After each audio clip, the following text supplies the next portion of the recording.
Bueno, buenos días. Teórico del miércoles 13 de octubre. Estamos en la semana previa a los parciales, que empiezan el 18. Así que bueno, me parecía que era más interesante esta vez. Podíamos seguir hablando de la unidad 5 y ya empezar a pensar en la unidad 6, que serían las próximas clases que tengamos. Pero me parece mejor en este caso, considerando que vienen parciales, que son importantes, porque, bueno, no solamente para regularizar, sino también para promover, que, que ustedes hagan preguntas o charlemos algunos temas, ¿no? Entra la unidad 3, 4 y 5.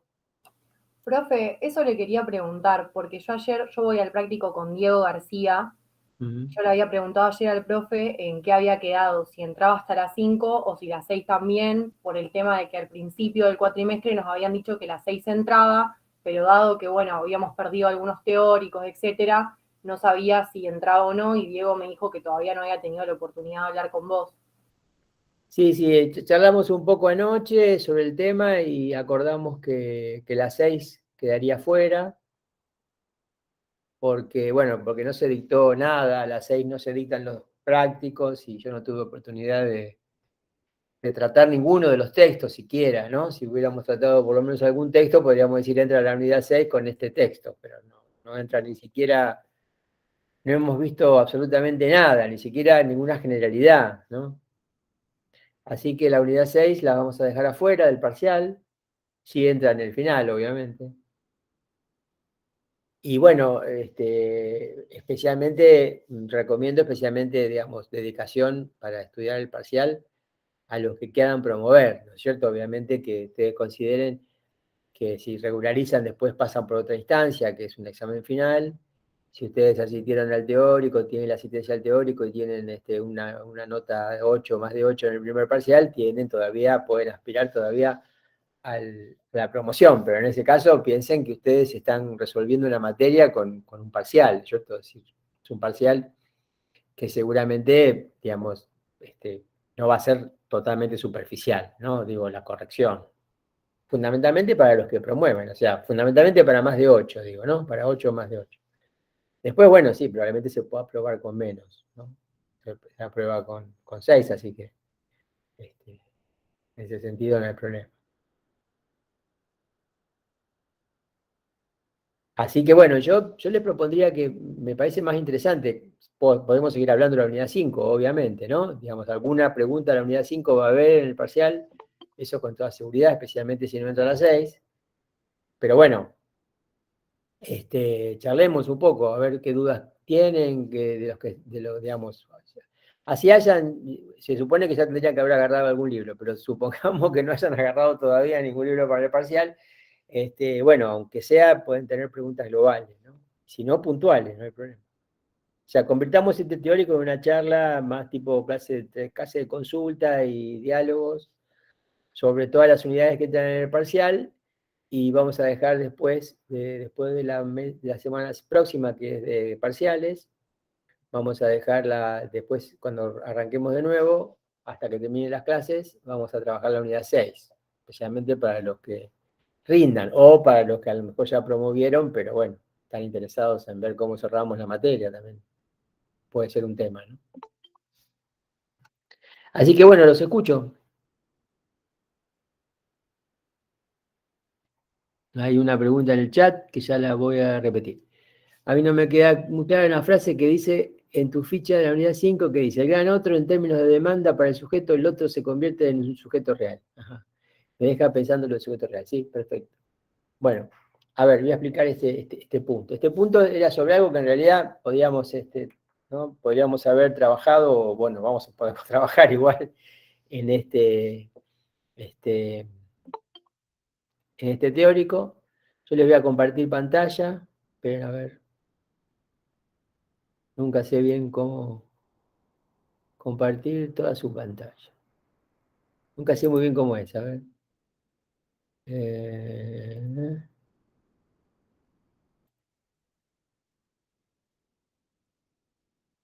compartir. Ahí está. Compartir.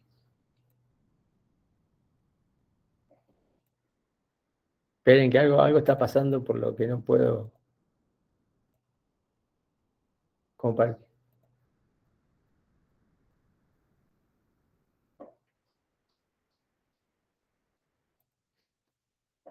Por alguna razón, a ver, esperen, una ventana. Ahí está. Bien. Ahí está. Bueno, creo que están viendo, ¿no? Si no me equivoco. ¿Puede ser? Sí, profesor. Están viendo el cuadro, están viendo en un momento dado del texto que yo escribí, lo que aquí se titula Esquema sincrónico de la dialéctica del deseo. ¿Sí? Yo a ustedes no los veo, así que de vez en cuando si me hacen alguna... Esperen que tengo... Ahí está. Bueno.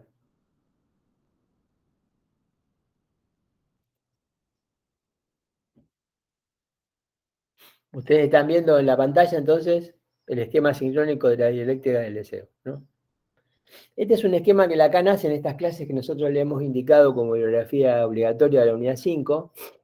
Ustedes fíjense que es un esquema, es un estilo de esquema que Lacan reitera en distintas oportunidades para distintas observaciones, podría decirse, ¿no? Para distintas operaciones. Y en este caso tenemos también un esquema con esta estructura. La estructura son dos columnas que están encabezadas por dos letras y abajo se encolumnan otras letras, ¿no? La idea es que a medida que se baja de renglón, podríamos decir así, a medida que se pasa de las letras que encabezan, ¿no?, la cuestión a las otras letras, lo que ocurre es una operación de división. Como cuando dividimos, ¿no es cierto? Como cuando aprendemos a dividir y ponemos un divisor y dividendo, podría decirse, ¿no? Acá podría entenderse como, ¿no es cierto?, el gran otro, ¿no es cierto?, como dividendo y la D mayúscula como divisor, ¿no? Entonces, ¿cuál es la idea? ¿Cómo se leen estas letras, no? Más allá de que hay que leerlo sincrónicamente, ¿no? Es decir, no es un esquema diacrónico, pero siempre nosotros leemos diacrónicamente, ¿no es cierto? Leemos de izquierda a derecha, de arriba a abajo, con lo cual la diacronía es a veces difícil de superar, pensando que todo esto ocurre en un mismo tiempo. De todas maneras, ¿no? Serían tiempos, si son tiempos, serían tiempos estructurales y no cronológicos. ¿Cuál es la idea? Bueno, tenemos al gran otro que ustedes saben, se presenta inicialmente para el sujeto, más que hablar somos hablados, ya lo dijimos varias veces, ¿no? El discurso siempre parte del otro, a pesar de que parece que somos nosotros los que decidimos secuenciar enunciados. Nosotros parece que somos nosotros los que decidimos qué vamos a decir, secuenciar enunciados, parece ser que está velado el hecho o está reprimido el hecho de que más que hablar somos hablados, ¿no? Esto es importante en el psicoanálisis, Lacan lo reitera, tiene mucho que ver con el inconsciente, obviamente. Y entonces, ¿no? Se parte siempre en general del estado de necesidad, ¿no? Es decir, somos parientes, digamos, de los animales, ¿no? Somos una especie viviente, igual que el resto de los animales. La diferencia es que nosotros estamos tocados por el lenguaje con unas características muy particulares. Nuestro lenguaje no se comparte con ninguna especie, ¿no? Vieron que ¿no? Siempre aspiramos a que los otros, a las otras especies hablen, las otras especies hablen, ¿no? Es una cosa, siempre se busca ver si si las abejas, si los delfines, ¿no?, etcétera, hablan, ¿no? Inclusive ha habido experimentos para hacer hablar animales, ¿no? Eso tiene que ver con todo lo que nos molesta a nosotros hablar, podría decirse. Pero bueno, es un comentario lateral, ¿no? La idea es que nosotros somos una especie viviente, afectado por las necesidades como todas las especies, pero con la diferencia que estamos afectados por el lenguaje con las características propias que tiene el lenguaje en el caso del ser hablante. Entonces, lo que dice Lacan, y es importante, es que estas necesidades siempre pasan por las palabras. Es decir, que Esto permite articular, si se quiere, una tríada que podemos llamar necesidad, demanda y deseo, ¿no? Se parte de la necesidad de nuestra especie, a diferente de las otras especies, pasan por las palabras, eso significa hacerle un lugar a la demanda, y el mismo hecho que haya demanda, ¿no? Como tratamiento de la necesidad, ¿no? Que la necesidad pase por, dice Lacan, por el molino de las palabras, va a arrojar, vamos a decir así, va a arrojar como resto algo que va a retornar como deseo. ¿No? O sea, quiere decir que el hecho del lenguaje nada más hace que la necesidad se pierda como necesidad y empiece una dialéctica que es demanda y deseo. Dialéctica de dos instancias que requieren del lenguaje sí o sí, pero que son irreductibles una a la otra. Es decir, no es posible reducir la demanda al deseo ni el deseo a la demanda.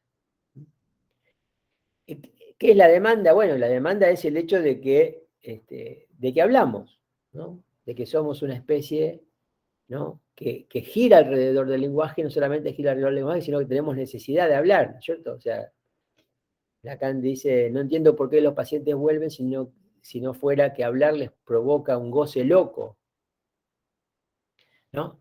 Imagínense, ¿no? Hemos inventado el teléfono para hablar, solo para hablar, y no necesariamente para decir, para hablar, ¿no? Digo, muchas veces se habla para no decir nada, como si el hablar mismo hubiera un goce, ¿no? Una satisfacción, una necesidad, en el sentido no necesidad natural, sino una necesidad inventada por la misma condición de ser hablante que tenemos. Entonces, es importante entender eso, ¿no? Que necesidad, demanda y deseo, que cuando la necesidad pasa por las palabras se convierte en demanda y que esa demanda deja un resto inasimilable a la demanda, que es el deseo, ¿no? O sea, el deseo es falta, con lo cual, ¿no? Yo puedo hablar todo lo que quiero, pero esa falta no la voy a poder suplir, no la voy a poder resolver. Eso es un poco lo que está en el texto, para mostrarles. ¿No? Yo acá tengo el otro lado del texto para leerles un poco. Dice, dice mi texto, ¿no? Digo por la pregunta, ¿no?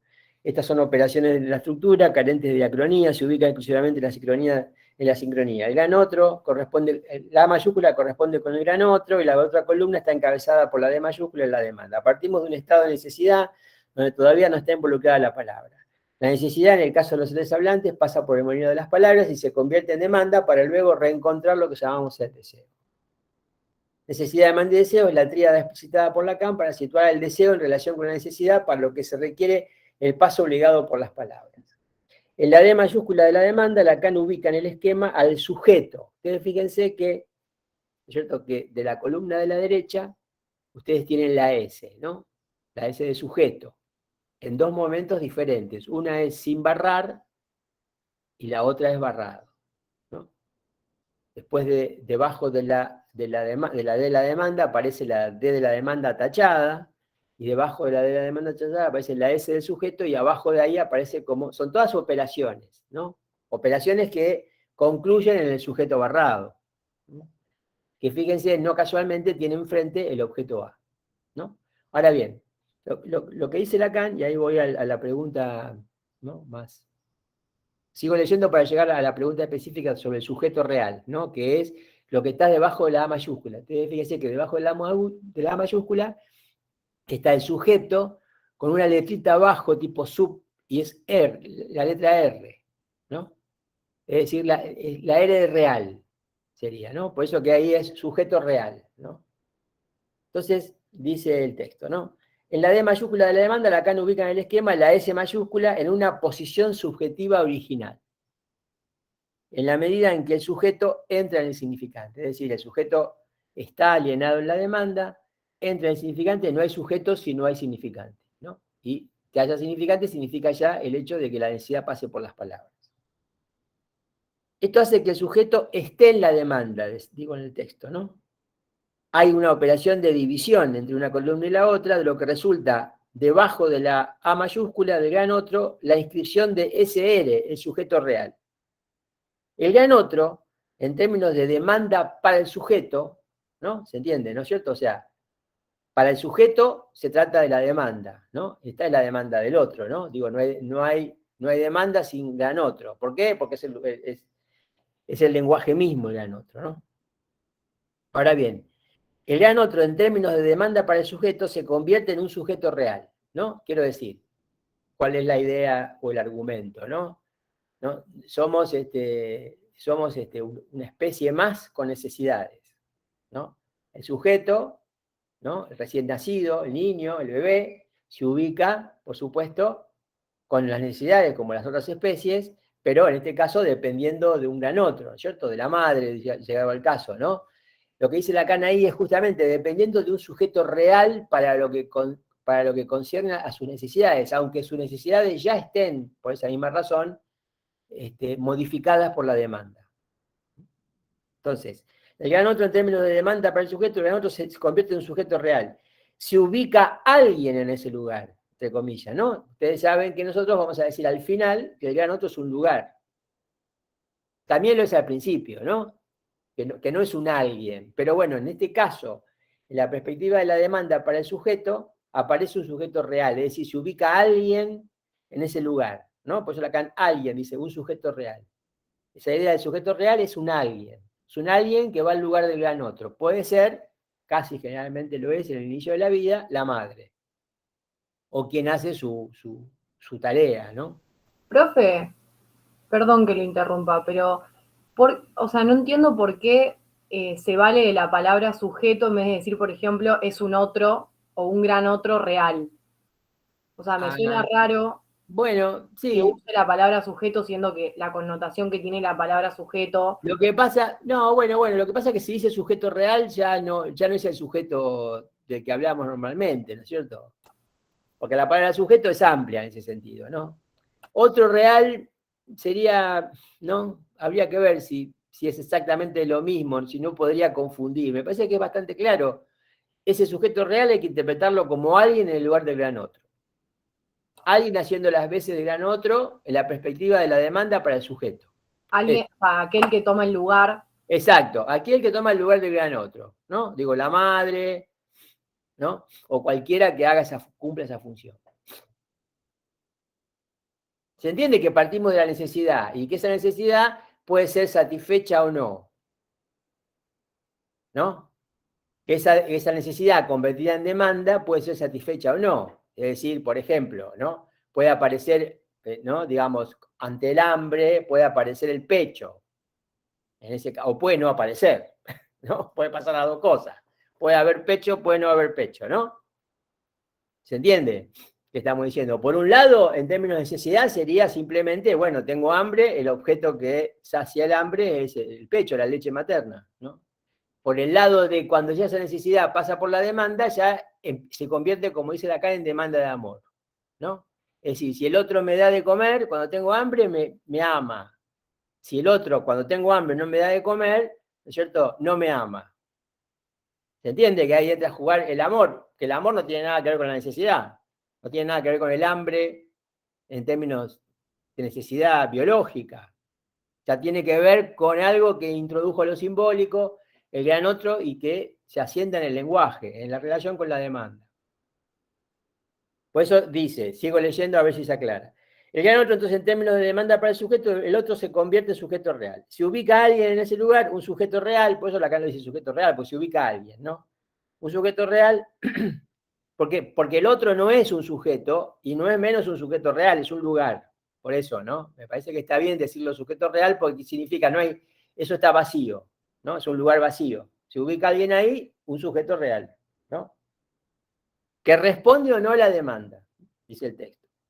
Que se posiciona respecto de la demanda, respecto del lugar del sujeto en el significante. Esto hace que la demanda adquiera un valor diferente. Con la demanda, como la necesidad puesta en palabras, la demanda se convierte en demanda de amor. ¿Se entiende lo que expliqué recién? De esa manera, la demanda se separa radicalmente de la satisfacción de la necesidad y se introduce así una nueva relación entre el sujeto y el gran otro, ¿no? Donde de la necesidad, el hambre, pasamos a la demanda como demanda de amor. Siempre, por supuesto, girando alrededor de si, ¿no es cierto?, se satisface o no se satisface esa demanda, ¿no? Me van siguiendo, ¿no? Si hay preguntas, me interrumpen. El otro Pero, digamos, ¿no? O sea, hasta ahí llegamos. Ahora, después de eso, podríamos decir así, el otro, ¿no? Todavía se complica más. El otro pasa a ser el lugar donde el sujeto tiene que hacerse reconocer como sujeto, que es lo que estamos trabajando desde el principio del artículo y con la unidad, sobre que el sujeto no tiene ningún significante que lo, digamos, que, con el que situarse en el gran otro, ¿no?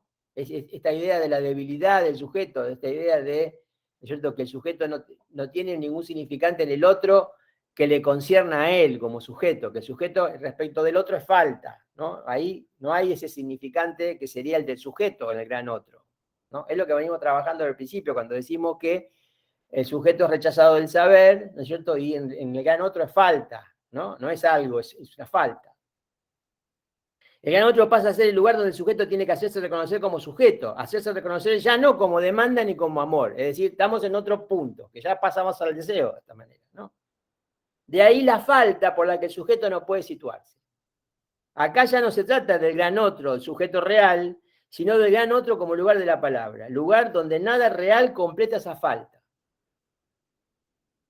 ¿No? No hay ninguna cosa que se pueda, o sea, no se puede demandar el objeto del deseo. ¿Se entiende? ¿No? El objeto del deseo cae fuera de la demanda, ¿no? El objeto del deseo es falta. Es lo que explica ahí que la demanda aparezca tachada como el sujeto más abajo. Entonces se pasa al nivel siguiente, en donde se encuentran los términos del fantasma. A minúscula del grado del gran otro, ¿no? Que es lo que está debajo del otro tachado. ¿Por qué tachado? Por la falta, que se introduce de esta manera en esta dialéctica. Y el sujeto barrado, que es el sujeto barrado del lado de la demanda. Estuve leyendo el texto hasta acá. Dice Lacan, cito a Lacan en las clases que ustedes tienen que leer. La falta, dice Lacan, observémoslo, se produce en el nivel del gran otro, en calidad del lugar de la palabra, y no en el nivel del gran otro en calidad de real. ¿No? Ahí, fíjense, no habla de sujeto, ¿no? Como decía Julia, habla de otro real. Nada real por el lado del otro puede compensarla, a la falta, ¿no? A no ser por medio de una serie de adiciones que nunca se agotarán. Y ahí aparecen las A mayúsculas que quedan debajo de A, que es A, A'2, A'3, ¿sí? Ese A', sí, se genera una secuencia infinita, ¿no? Porque el A no puede resolver esa falta. El A está marcado por esa falta y esa falta, esa falta del gran otro se convierte en objeto A, ¿no? Se inscribe, se anota como objeto A, que es el término del fantasma o que es la verdadera relación de objeto, dice Lacan, ¿no? El sujeto correlativo el objeto correlativo del sujeto del inconsciente. Sigo leyendo la cita de Lacan. El gran otro se manifestará al sujeto a lo largo de toda su existencia por medio de dones o negativas. Por ello, jamás se situará más que al margen de la falta fundamental que se encuentra como tal en el nivel del significante. ¿Se entiende? O sea, el gran otro, ¿no es cierto? Quiero decir, es la misma cuestión de la demanda. Uno puede dar o quitar, ¿no? El gran otro puede dar o quitar, no es un poder que se le atribuye al otro. Ahora bien, la falta no se resuelve ni dando ni quitando. A ver si queda claro, ¿no? Porque está en otro nivel. No está en ese nivel del don, del objeto que se pueda dar, que se pueda intercambiar, ¿no? El sujeto históricamente se interesará en todas sus experiencias con el gran otro, llegado el caso, el otro materno, el gran otro materno. Pero nada de eso podrá agotar la falta que existe en el nivel del significante como tal, que es el nivel en el que el sujeto ha de situarse para constituirse como sujeto y hacerse reconocer por el gran otro. El sujeto mismo se encuentra marcado por esa insuficiencia, ¿no? Por esa misma falta, por esa no garantía en el nivel de verdad del gran otro. Y por eso habrá de instituir lo que ya hemos intentado abordar recién bajo la forma de su génesis, a saber, A minúscula.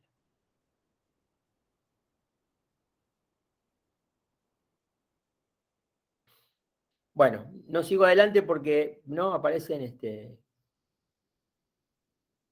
el tema del conocimiento, de que el sujeto no es el del conocimiento, que el correlato de este sujeto no es el objeto del conocimiento, ¿no? De ahí la fórmula, ¿no? Fantasma, que es A marca de A minúscula, El sujeto es intervalo, está entre los significantes, por eso mismo puede decirse que el sujeto es corte.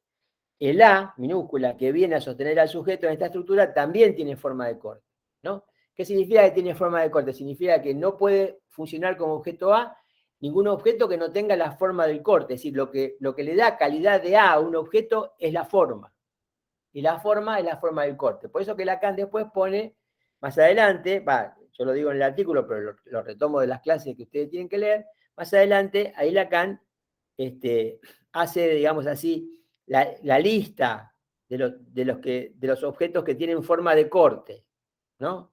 Entonces aparecen 3 especies de formas de objeto A, digamos, ¿no? El objeto A pregenital, es decir, el objeto de la pulsión oral-anal, se entiende que esto es bien freudiano, ¿cierto?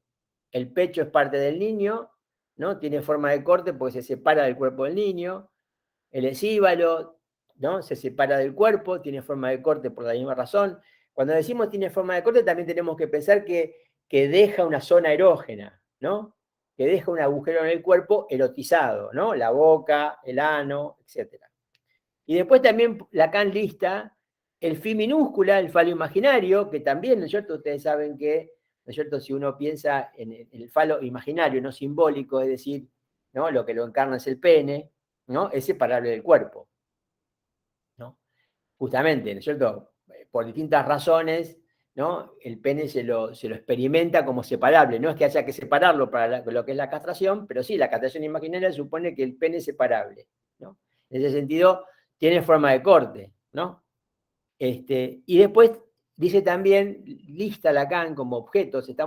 Lacan va a trabajar durante muchos años el tema del objeto A. Todavía, en realidad, el objeto A, ese objeto A con forma de corte, se resuelven los 4 objetos pulsionales, que son el objeto oral, el objeto anal, el objeto escópico, la mirada, y el objeto invocante, la voz, ¿no? La mirada se corta del cuerpo, tiene forma de corte, la voz se corta del cuerpo, tiene forma de corte, es decir, todos estos objetos van a constituir la serie de objeto A. Todavía Lacan no tiene esta lista resuelta, entonces pone como cuarta posibilidad, después de hablar del pecho, digamos, y de las heces, de objeto oral y anal, habla del falo imaginario, que tiene que ver con, digamos, con lo imaginario, ¿cierto? Tiene que ver con digamos, tiene que ver con un registro en donde hay una función importante de la mirada como objeto, ¿no? Y después pone la D minúscula, que en realidad acá dice Lacan que hay que leerla como delirio, ¿no? Que es justamente el tema de la voz, ¿no? Las personas en el extremo, digamos, de su desorganización subjetiva, suele ocurrir que escuchan voces y esas voces funcionan como objeto A, ¿no? Porque justamente la voz también, ¿no? Tiene forma de corte. Entonces acá Lacan dice, yo estoy transcribiendo en parte, ¿no? Dice, le pongo en el texto, hay algo de lo imaginario en estas 3 especies de objetos que permite simbolizar el corte, ¿no? Es decir, el objeto A como tal es falta. Ahora, esa falta, ¿no es cierto?, se materializa en un objeto que se separa del cuerpo por la forma de corte y que deja una zona erógena, ¿no? Entonces, digamos, esos objetos, ¿no? El pecho, digamos, tiene cierto estatuto imaginario, el pecho, el esíbalo, ¿cierto? La mirada y la voz tienen cierto estatuto imaginario, no son el A puro que falta, simplemente falta, ¿no? Digo, justamente ese es el objeto con el que el sujeto va a jugar, digamos, su relación con el deseo, ¿no? Su relación con el deseo va a pasar por estos objetos. Relación con el deseo, considerando que el deseo es falta, ¿no? Por eso que los objetos van a ser objetos de la pulsión, es decir, va a haber una relación entre el deseo y la pulsión, que no es lo mismo, porque justamente la pulsión tiene objetos, ¿no? Son los objetos parciales, mientras que el objeto del deseo es falta, es pura falta. No sé si contesta.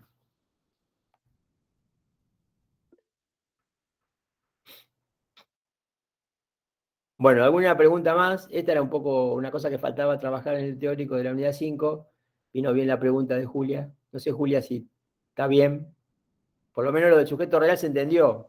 Sí, lo había preguntado Álvaro, creo, en un principio, después me había surgido esa duda, sobre todo porque en un práctico una vez yo le había preguntado algo acerca del sujeto y el tema de cómo aparecía el otro a partir del grafo al profe, y me había dicho que en psicoanálisis, bueno, obviamente hablando de Lacan, siempre hay un solo sujeto.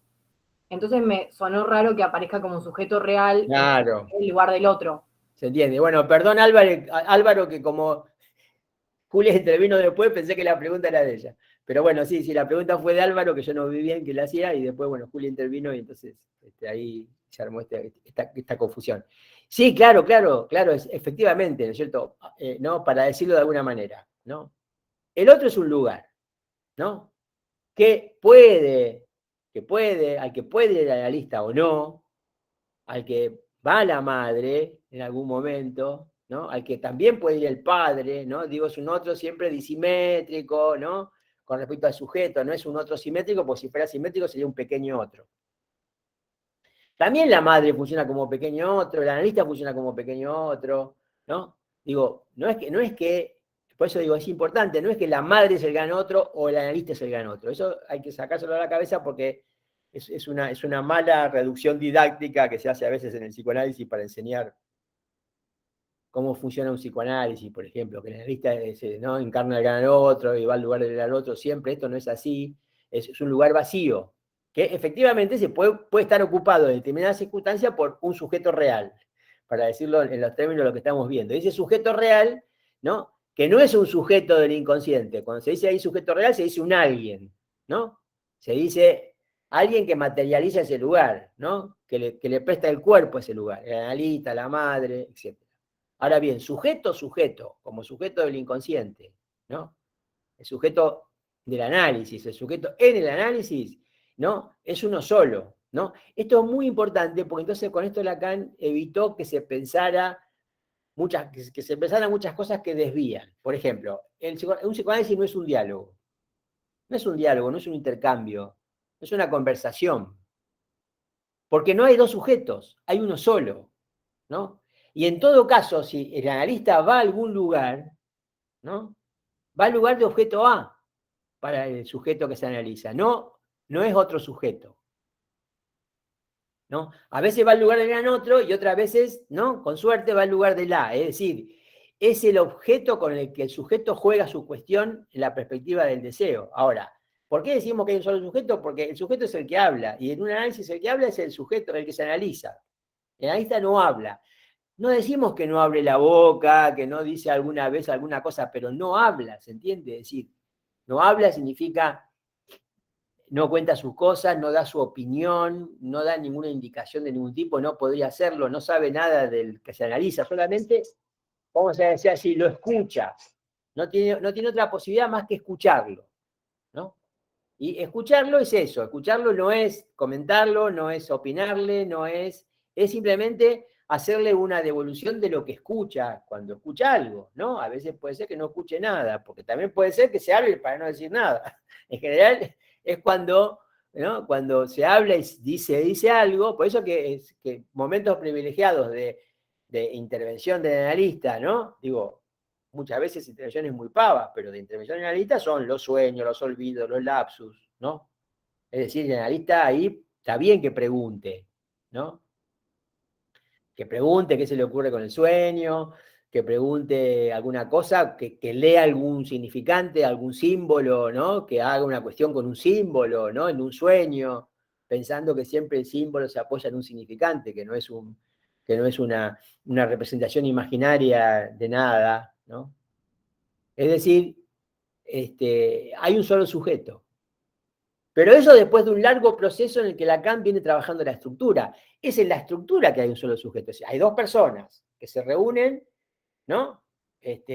Con cierto acuerdo, ¿no es cierto? El analista es una persona común, pero que se ofrece en esa función. El analizante es una persona que llama a alguien para decir, yo quiero analizarme, quiero hablar, quiero ser escuchado, etcétera. Todo esto, por supuesto, supone que el analista tiene que estar ahí para sostener la demanda, nunca para que la demanda pase de su lado. Por eso decimos el que habla es el analizante. Y el analista cumple una función si sigue la regla, ¿no? Atención flotante. Y a su vez el analizante tiene que seguir la regla, asociación libre, ¿no? Si se sigue esta regla y no se trastocan, digamos así, las funciones, los lugares, lo que tiene que hacer cada uno, hay análisis. Claro, ahí entendí mejor. Pero se entiende que esto no tiene absolutamente nada que ver con la psicología, ¿no? Digo, ¿por qué no tiene nada que ver con la psicología? Porque la psicología seguramente, como todas las terapias psicológicas que ustedes pueden aprender en la facultad, o aconseja, o desensibiliza, o orienta, o ayuda, o asiste, acá no hacemos nada de eso. Escuchamos, nada más, ¿no?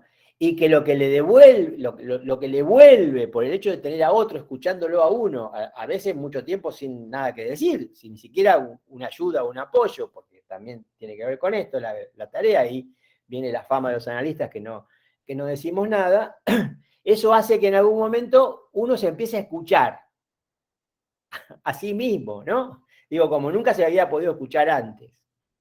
A medida que un análisis avanza, uno aprende un poco cómo se interpretan los propios sueños. Porque pudo interpretar algo de esos sueños con otro que ahí estaba haciéndole de apoyo para poder interpretar esos sueños, que a veces la interpretación surge del lado de lo que el analizante dice, no lo que el analista aporta. El analista en general va a decir, no aporta. ¿No? Es difícil. Todo lo difícil que es aprender todo lo que no hay que hacer en un análisis, no lo que hay que hacer, ¿no? Si uno puede realmente mantenerse no haciendo lo que no hay que hacer, entonces todo puede ir muy bien. Pero es difícil, porque normalmente, está bien, no pasa nada, Julio. Pero es así, porque normalmente, digamos, no sabemos qué hay que hacer y siempre hacemos algo que es lo que no hay que hacer, ¿no? Bueno, ¿alguna otra pregunta? Todavía tenemos. ¿Qué es el punto de capitonado? Muy bien, pregunta de Francisco. Bueno,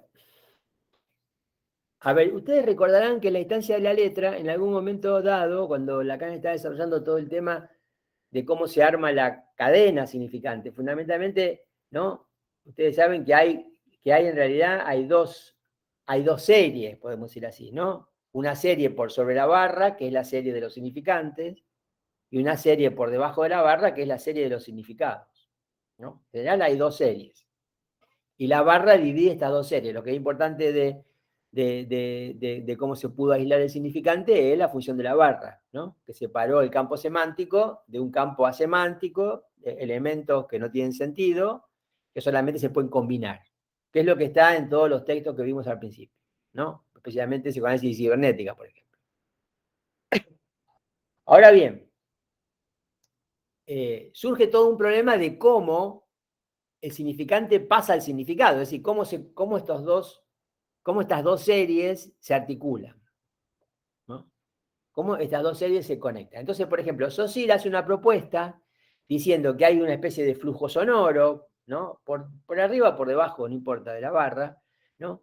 No importa si es por arriba o por debajo, eso no tiene mucha importancia, algunos hacen mucho hincapié en eso, me parece que es secundario, ¿no? Hay un flujo sonoro y hay justamente porque se producen segmentaciones de ese flujo sonoro, ¿no? Hay la posibilidad de abrochar algo que es de esa serie de los significantes con algo que es de la serie, o, digamos, de los significados, ¿no? ¿Se entiende, no? Digo, el ejemplo de la experiencia concreta es cuando uno no escucha una lengua extranjera y no la entiende.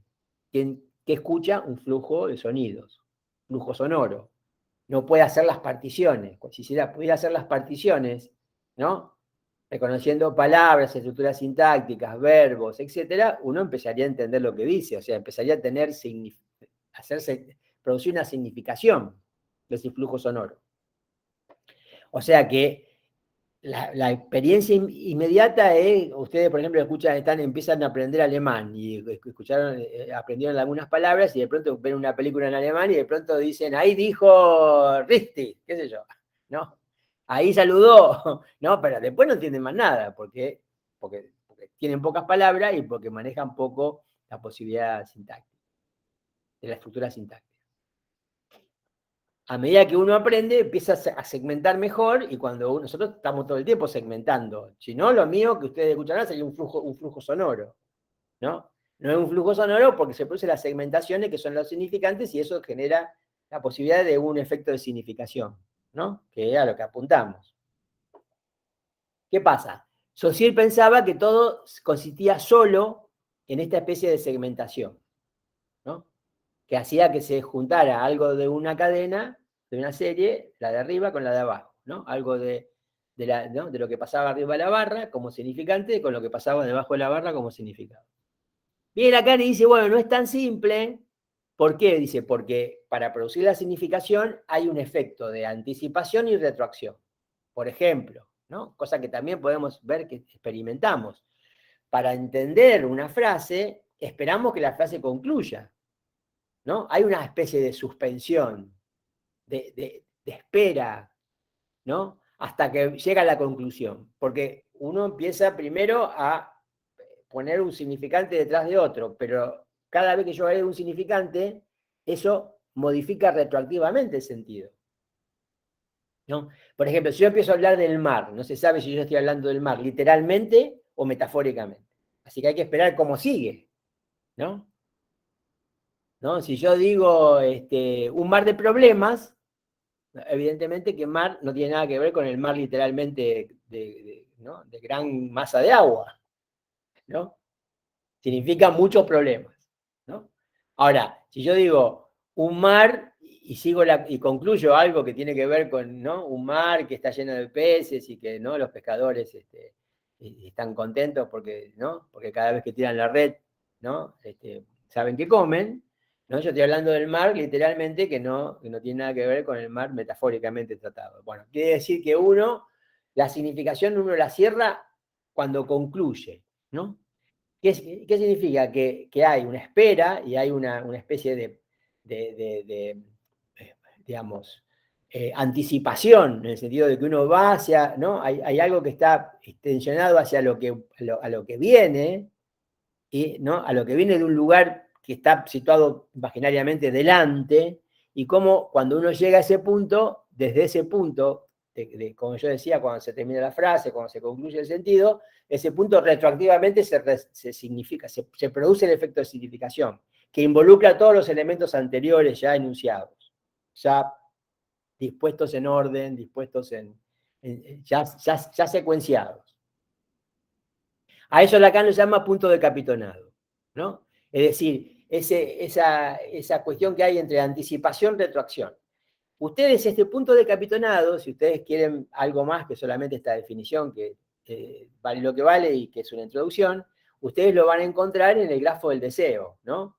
O en la primera célula elemental cuando leíamos el chiste del famillonario, ¿no? Es decir, son dos vectores que se cortan en dos puntos, quiere decir que ya no hay un abrochamiento puntual de un elemento de arriba segmentado con un elemento de abajo, que sería el elemento del significante con el elemento del significado, ya no estaría esa constitución sígnica, que es bien saussuriana, sino que habría un juego de significantes que hace que, ¿no? Que ese vector que veíamos correr de izquierda a derecha, ¿no? que está cortado por el vector de derecha a izquierda, en esos dos puntos, que esos dos puntos funcionan con este juego temporal sincrónico de anticipación-retroacción.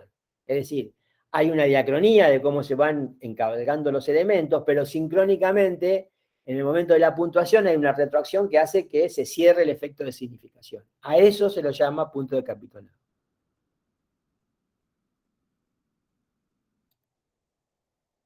¿Francisco?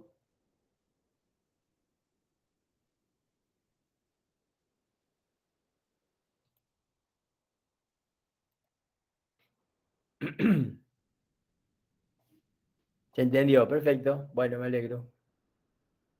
Bueno, ¿alguna otra preguntita? Teníamos unos minutos más.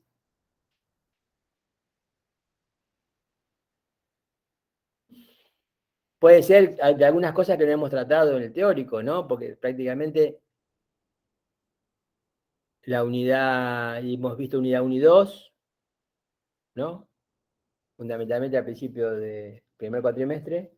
Nos quedó la 3 en el tintero por razones obvias de tiempo y de cómo empezamos tarde y demás.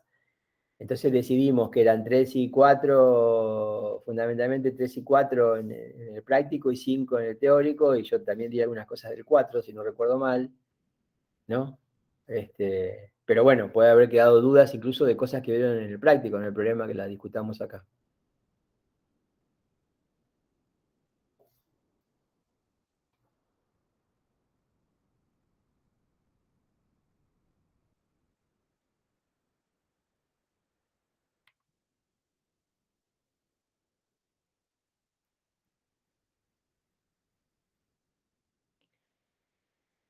Bueno, si no hay preguntas, ustedes siguen teniendo los horarios de consulta, ¿no? Ustedes saben que tenemos ahora 2 horarios más de consulta por semana. Tenemos los lunes, un horario más de consulta, perdón. Tenemos los lunes, tenemos los martes y miércoles, profe. Sí, miércoles. Lunes, martes y miércoles, ¿no? ¿Es así? Sí, sí. Bien. Así que, bueno, esos horarios se van a dictar, las consultas esas se van a dictar, porque obviamente están en semana de parciales. No vamos a dictar los teóricos y creo que los prácticos tampoco, no sé qué han decidido los prácticos, pero para no sobrecargar, especialmente si ustedes tienen que concentrarse en el parcial y demás. Para las preguntas, conéctense con las consultas. Siempre está también la posibilidad de ustedes están en Classroom conmigo, me preguntan por escrito en Classroom, yo trato de contestar lo que pueda por escrito, es más difícil, pero algo siempre se puede orientar escribiendo. Y nos reencontraríamos la semana que pasen los parciales, es decir, la semana del 25, que sería 25, ¿no? Si no me equivoco. Sí, Sí, la empieza semana el del 24. 25, el 25 Sí. nos reencontramos para trabajar en el teórico la unidad 6. Vamos a ver cuánto le podemos dar a la unidad 6 y ya estaríamos casi terminando las clases, entiendo, ¿no? Los primeros días de noviembre terminan. Pero bueno, vamos a trabajar hasta el último momento porque la unidad 6 no se dio y porque hace falta para el final.